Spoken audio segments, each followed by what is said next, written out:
Сайн байцгаана уу? Монгол хэл бичиг уран зохиолын багш оролцоод байна. Та бүхнийхээ энэ өдрийн амар амгаланг айлтгая. Гэвсгээр хоёр авийг тэмдэглэх нь нэгдүгээрт хүүхэн хэл идэвхтэй оролцож га, го, гу, ги гэж хэлэгдэх гэвсгийг хоолой гээ гэнэ. Хоолой гээгийн ард а, о, у, ви гэсэн дөрвөн эгшийн аль нэгийг хүчнэ. Жишээлбэл арга, аргын, бага, ботго, гудамж гэх мэт. Хоёрдугаарт хэлний угаар хэлэгдэх гэвсгийг хэлний гээ гэнэ. Хэлний гээ ардаа эгшиггүй юм уу? Эсвэл а, о, у, ви дөрвөөс өөр эгшигтэй байна.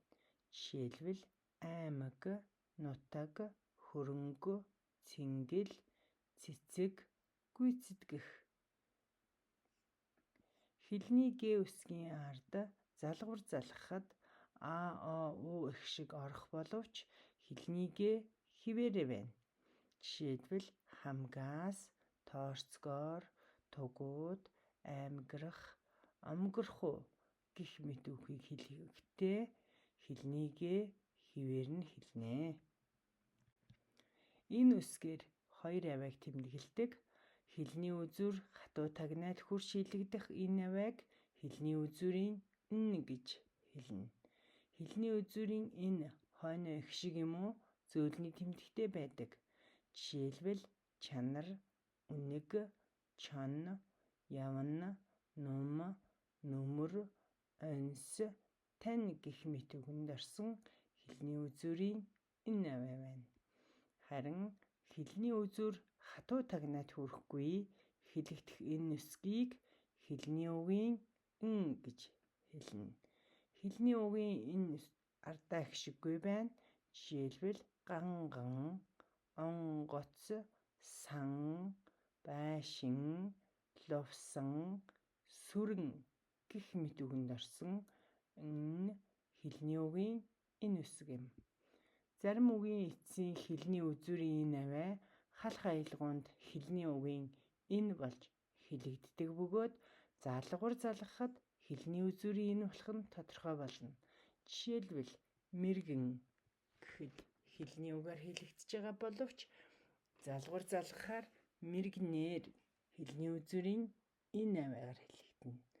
Он, оны, үнэн, үнэний гэх мэт үгсийг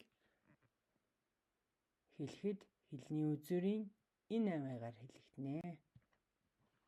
Энэ гэвсгийг ялгаж үчихтэй хэлний үзүүрийн энийг хэлний үгийн инээс хоолой гээг гэвсгийг хэлний гээгээс ялгахын тулд хэлний үзүүрийн хоолой гэвсгийн ард бичсэн балархай эгшгийг ялгах шиг гэнэ.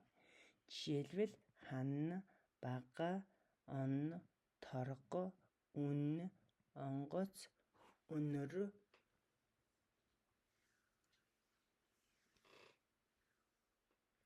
өргөлттэй эр, үндсэн эгшиг ба ви эгшигийн өмнө орсон гээ бол их төлөв хоолой гээ байна. Жишээлбэл газар, гуйх, гоожих, тогоо, агуу, даргын, агаар гэх мэт үгсээс харж болно. Ялгах эгшгийг гээдгүй бичдэг. Ялгах эгшиг гэдгийг сая ойлгосон. Хэлний гээгээс хоолой гээг ялгасан. Хэлний үгийн инээс хэлний үзүүрийн энийг ялгасан эгшгийг ялгах эгшиг гэж хэлнэ.